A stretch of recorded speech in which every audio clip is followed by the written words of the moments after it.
Muy buenas a todos. Vamos a continuar con los temas que veníamos dando de cómo funciona el cuerpo, cómo se comunica. Y hoy nos toca con el cerebro, ¿ok? Uno de los órganos más importantes que muchos habrán querido que fuera uno de los primeros, lo dejamos casi de último porque el cerebro tiene un mecanismo importante. Y al hablar de cerebro, vamos a hablar de muchos comunicadores que ya vimos en anteriores diapositivas, visto como cuando hablamos de hueso, como cuando hablamos de músculo, que interactúan también en el cerebro. ¿Ok? Entonces por eso lo dejamos de último. Bien, vamos a hablar del caso de un comediante que se llama Naoki Matayoshi. Él es un comediante. ¿Listo?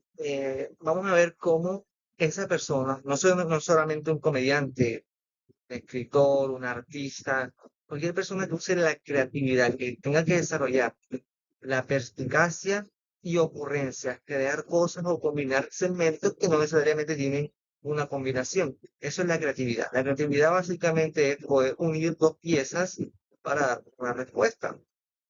Ejemplo, yo quiero resolver algo y uso un tema de física y también uso un tema de música. Logro mezclar ambos porque tienen cierta mezcla y ahí puedo sacar una solución. Puedo mezclar gastronomía con experiencia de física, puedo mezclar gastronomía con algo con una pintura, o sea, mezclar diferentes conceptos de nuestro aprendizaje para dar una solución. Eso es la creatividad. ¿Ok? Ahora, vamos a observar cómo el cerebro primero detecta cosas y cómo lo aísla con las generaciones. Veamos el caso de que usted vea una persona, que de una persona de la nada, llega y lo observa.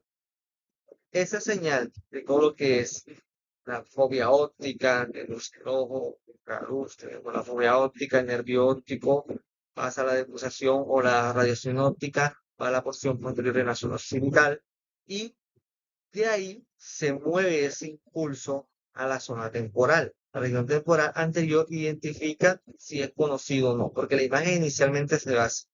¿Ok? Una imagen blanco y negro no tiene mucha definición. Luego la identificamos si es conocido o no. Si es alguien que ya conozco, lo igualo a un sentimiento. Si no, lo tengo como en duda, por ahí decirlo. Entonces el cerebro como que no le gusta tener cosas en duda, imagina cómo puede ser esa persona. A veces vemos a alguien y vemos que, no sé, se parece a un compañero que era grosero. Entonces, cuando ustedes lo ven, tienden a pensar que esa persona es grosera o altanera, sin aún conocerlo. Por eso que a veces juzgamos a personas sin saberlo, pero es que porque el cerebro como tal no le gusta tener información incompleta, entonces rellena esa información. De ahí pasa, si es conocido o no, al lóbulo prefrontal, donde inicia una emoción al verlo. ¿Ok? Puede que es un conocido amigo que, mierda, me debe dinero, pues puede que tenga un poco de rabia. O mierda, ese man me hacía bullying, me molestaba, pues puede que me dé miedo. O es diferente y me da igual. O es una persona que le debo un trabajo y me da ansiedad. O sea, yo mezclo una emoción con base si esa persona la conozco. Si no la conozco, yo imagino esa emoción que debería ser esa persona.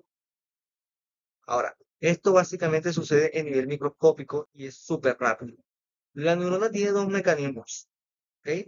Libera algo que activa una sola puntual o activa varias. Justo, actívate uno, actívate o activen todo. Ahora, ¿qué pasa cuando algo es inhibitorio? Es igual. Tenemos una neurona 2. Esta neurona es específica para apagar. Pero para que el apague, tengo que encenderla. Entonces tengo que activar una neurona que apague otra. Y la activo. Si yo activo varias neuronas que apagan a otras, el mensaje final va a ser apagarse. ¿Ok? También hay neuronas que las activo para que sigan activando. Ya esa es la diferencia. Una neurona que activa para que siga activando y hay neuronas que activo para que libere un mensajero que apague. Esto lo vamos a ver en fisiología neuronal más adelante, pero es como un resumen. Listo. Él activa cosas puntuales o activa todo. Y esa activación puede ser positiva o negativa. ¿Ok? Ahora, la velocidad es que generan pequeños impulsos eléctricos de 10 milésimas de segundo. Súper raro.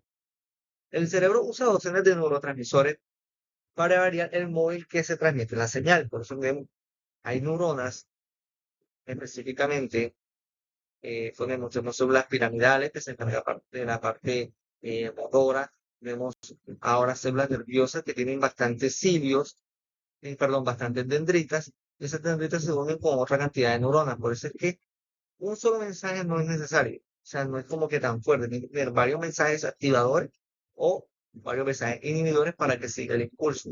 El cerebro hace una formación completa. Dicen, si 50 personas dicen que sí y 40 personas y 50 personas dicen que no, pues el impulso queda neutro. Pero si 60 personas dicen que sí y 40 dicen que no, el impulso va con parte activadora. Resumen. Ahora, ¿qué pasa si esa persona, por ejemplo, es una persona atractiva? Una mujer atractiva para ustedes. Pues ven a la persona, pues puede que se dilaten las pupilas, llega al cerebro, así la ven, pero luego cuando ven los rasgos de belleza que para usted específicamente, son más que todo atractivos, libera una activación general. Activa todo, ¿ok? El cerebro queda una cascada que queda como en shock. Y se le acelera el corazón, a veces se le lengua la traba, o sea, se le traba la lengua y se pone nervioso, no solamente ver a una persona así, ¿ok? Entonces, es uno de los mecanismos que usted puede asociar con unas emociones elevadas, ver a alguien extremadamente atractivo para su...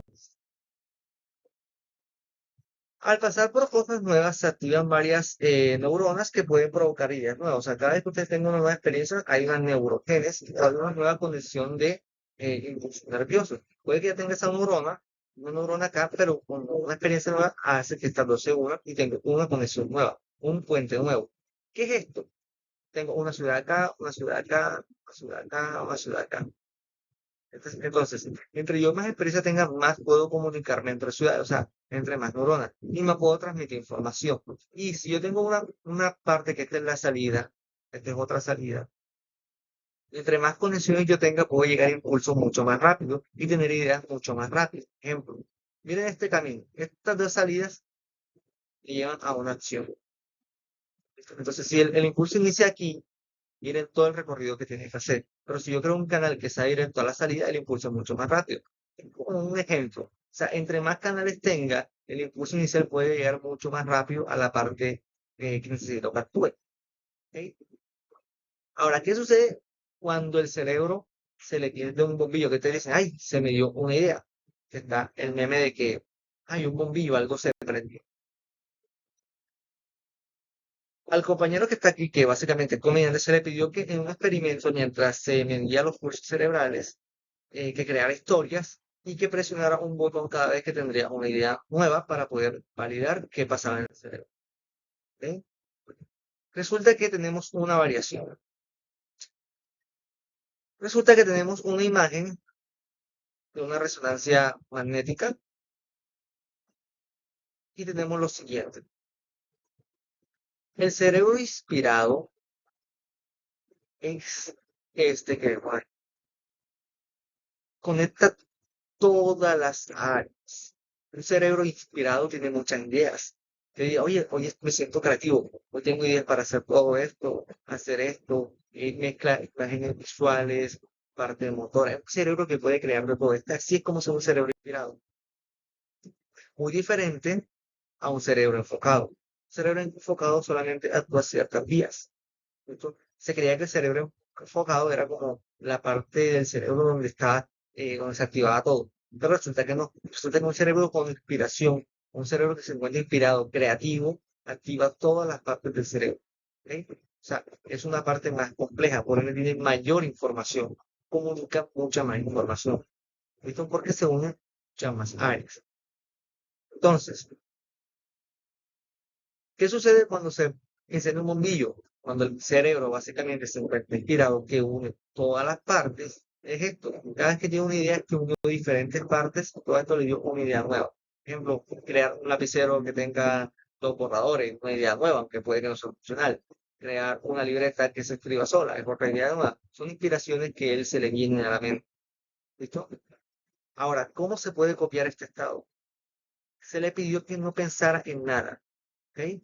Ahí haciendo la prueba donde podíamos ver qué zona del cerebro se activaba cuando se le pidió al compañero humorista que no pensara en nada, se dio lo siguiente, quedó el cerebro en estado de ocio o estado derivado o estado básicamente por defecto, o también le podemos decir estado, sí, estamos en modo, en modo avión, relajado. Un estado donde no necesariamente estoy pensando en muchas cosas, estoy relajado. Esta es la relación de por qué meditar puede que aumente la creatividad, porque estamos en un estado de ocio. Mire, no se ve con tanta rama como el inspirado, pero activa de igual forma todos los canales.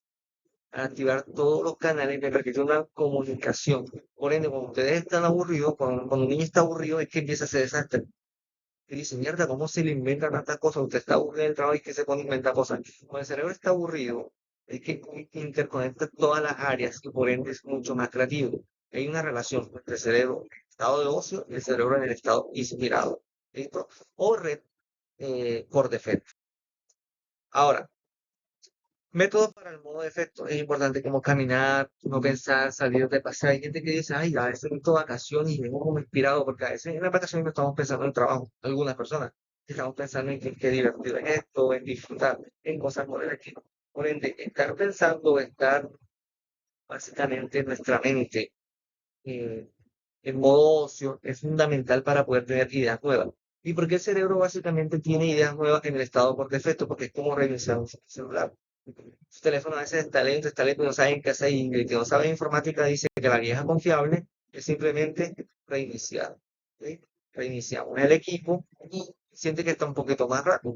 Así el cerebro, cuando ya deja de pensar, se apaga, él se interconecta nuevamente todas las redes para ver qué es lo que estamos pasando. ¿Ok?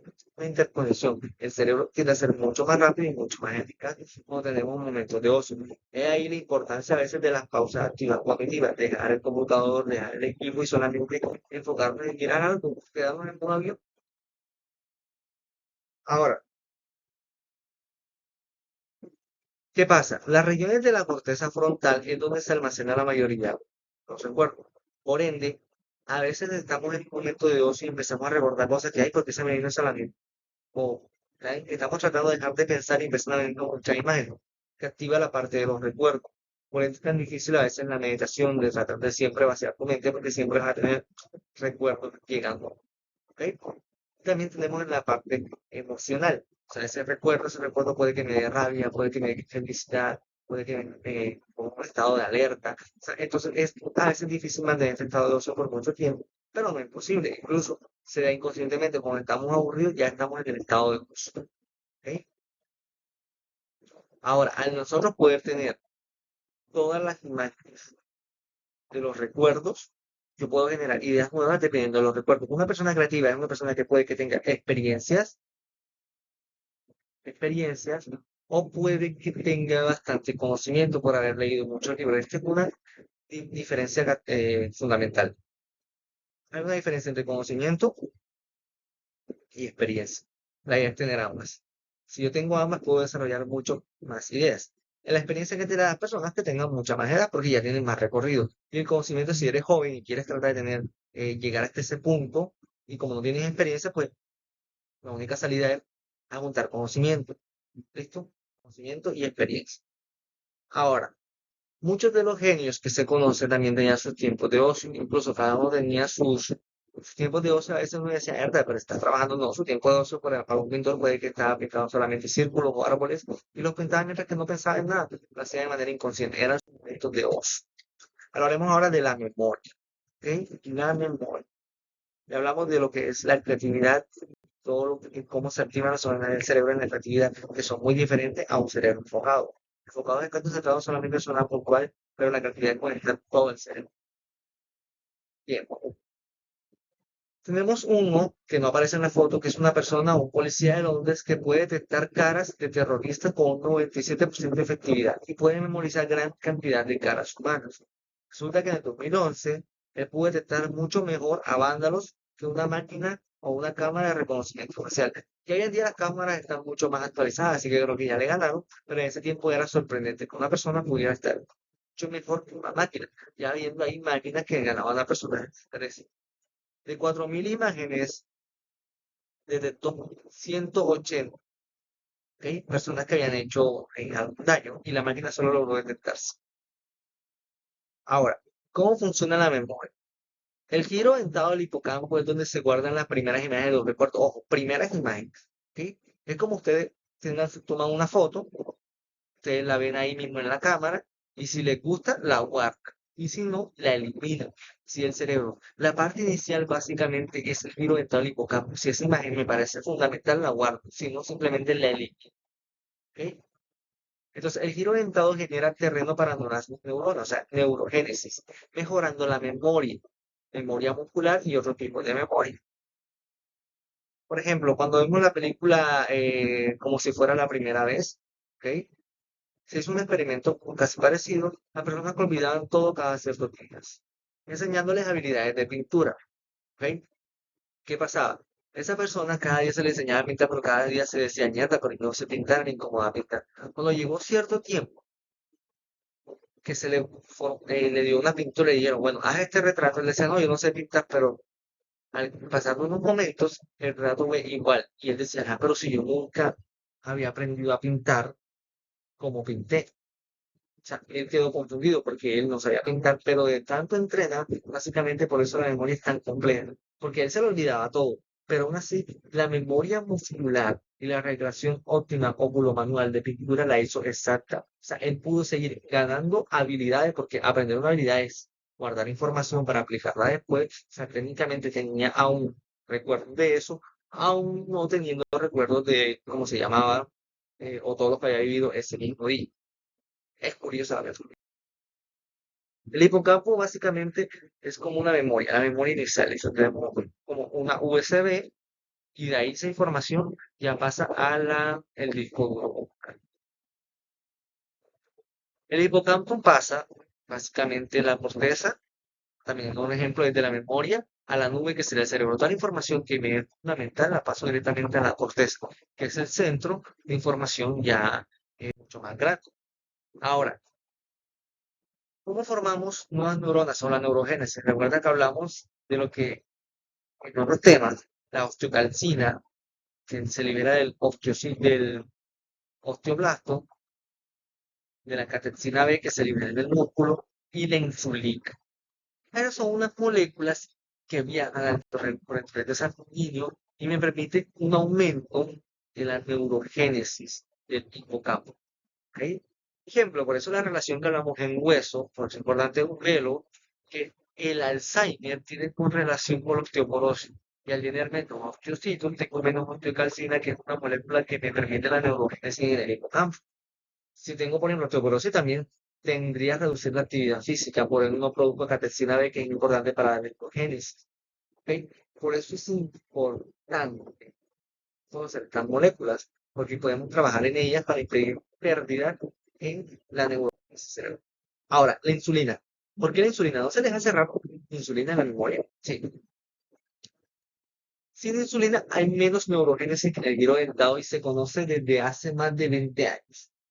¿Por qué creen que la insulina sería importante? O sea, ¿qué factor tenía que ver la insulina en la memoria? Porque el cerebro tiene algo, o si guarda algo es porque es funcional. La insulina no se activa cuando hay comida. Por ende, las palomas o muchos animales, siempre que hay comida, siempre que le echan comida, al liberarse insulina llega a la memoria y dice, mierda, siempre en este lugar, a tal hora, porque son súper puntuales, a las 2 p.m., en la casa tal, siempre hay comida, por eso siempre llega. Esa alimentación estimuló la insulina y en el cuerpo tenemos, cada órgano tiene su propio reloj, cada órgano tiene su reloj corporal y a él determinar esa hora exacta, la insulina le permitió mantener esa memoria de que en ese lugar, a esa hora exacta hay alimento. Pero siempre que le dan alimento a un animal, siempre va a ese lugar a esa misma hora. Eso es humano. Siempre que le dan comida a tal hora, dice, oye, esta hora me da hambre, esta hora me da hambre, a esa hora. Otra cosa que puede aumentar la creación de nuevos recuerdos puede ser alimentos nuevos, sonidos y olores. Y olores es súper fundamental, porque a veces recordamos y decimos, "Ah, que me llevó hace años, que el olfato es uno de los sentidos más importantes, fundamental, lo que tiene con relación con el gusto, porque muchos de los que comemos es importante sentir el sabor por el olfato. ¿Ok? Me permite poder detectar peligros, el olfato me permite detectar peligros, olor en putrefacto significa que algo está mal, olor a gasolina, pues algo importante. O sea, el olfato es uno de los sentidos más importantes. Todos lo son por el olfato público, porque el olfato puede detectar mucha más precisión que otros sentidos. Por ejemplo, en una habitación, si hubiera una molécula, una pequeña molécula, el olfato lo detecta. ¿Ok? Pero no es que se absorben a él, yo paso por esa zona, nariz, y logro saber que esa pequeña molécula que hay en el dedo, que hay un olor raro, y por eso dicen, no, pues huele raro, pero ya no sabe el olor, o sea, sí, un olor raro, que se lo detectamos, pero fue poco. Ahora, tenemos algo importante, si yo quiero llevar una molécula al cerebro, hay algo que me lo impide, que es la barrera hematoencefálica, una barrera rígida que me permite la salida de ciertas moléculas al cerebro. Y esto es una capa protectora para que no cualquier cosa que esté circulando llegue al cerebro. ¿Cómo funciona? Si quiero meter una molécula en el torrente sanguíneo, ¿listo? Hay algo que me lo dice, mierda, no puede pasar. Pero si yo quiero meter glucosa, básicamente se pega la insulina la lleva la molécula también, le hace el receptor de insulina o el receptor de insulina que permite la entrada o una endocitosis hacia el sistema nervioso. La única forma de que algo entre, a no ser que haya una ruptura del vaso sanguíneo, que es otra manera de que las piezas externas puedan entrar. Ahora, esto lo vamos a ver después, pero lo coloqué aquí. La insulina puede ser como una entrada al cine, y si yo quiero meter comida, pues la insulina la lleva. La insulina es la entrada y esconde la comida. Y ahí yo puedo entrar al cine pues, llevando comida. O otro ejemplo puede ser que la insulina es como un caballo de Troya. La insulina entra siempre y guarda lo que yo quiero que guarde. Puede que guarde glucosa que necesito o una molécula que yo quiera que actúe. ¿Ok? La enfermedad de Alzheimer también tiene una relación con una proteína, se llama proteína beta-amiloide, que empieza a dañar básicamente las neuronas. Hay muchos medicamentos que pueden destruir la beta-amiloide. El problema es que no todos ellos entran. El problema es que no haya medicamentos con hay. El problema es cómo entran. Ya la verdad es una barrera importante. Ahora, sugiere que tenemos un anticuerpo amiloide AG160 que se pega a la insulina. Y básicamente es como el caballo de Troya. Llega la molécula, se pega a la insulina y ahí la molécula sí puede destruir básicamente la proteína que me está dañando las neuronas. Que está por el proceso prácticamente igual. El síndrome de Hurley y el Alzheimer. Hay una relación porque ambos es algo que me está dañando parte del cerebro y es importante que puedan poder pasar esa barrera que es válida. Por ende se diseñó un receptor de insulina. No, lo hice un poquito diferente para que podamos analizar. Es una molécula casi parecida a la insulina. Y ahí se pegó el antígeno, básicamente anti-GAG, básicamente son glicosaminogranos o glucosaminogranos. Esta patología es una condición pediátrica por acumulación de la sustancia GAG o glucosaminogranos o glicosaminogranos que causan degeneración celular, trayendo dificultades cognitivas. Básicamente empiezan a degenerarse como un tipo de Alzheimer. Pero aparte de la zona de memoria, también empieza a definir la zona motora. Entonces, ¿qué pasa? Cuando se pega directamente, permite una endocitosis para